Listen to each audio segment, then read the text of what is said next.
পঞ্চগড়ের তেঁতুলিয়া উপজেলায় বাংলাবান্ধা স্থলবন্দর এলাকায় মানসিক ভারসাম্যহীন এক তরুণীকে সংঘবদ্ধ ধর্ষণের অভিযোগে 4 জনকে আটক করেছেন পুলিশ। বুধবার 19 নভেম্বর রাতে ঘটনাটি ঘটে।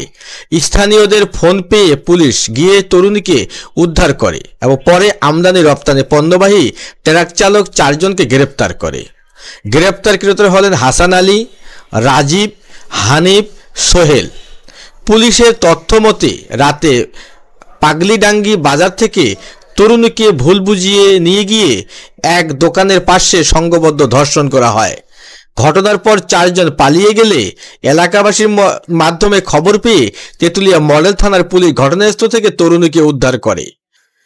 তেঁতুলিয়া থানার ওসি মোহাম্মদ মুসা মিয়া জানান, মামলার প্রক্রিয়া চলছে এবং আটককৃতদের শীঘ্রই আদালতে পাঠানো হবে। পরে আমরা ওখানে প্যাগলির সাথে মনে করেন একটু বসলাম, বসে প্যাগলি মিশে আবার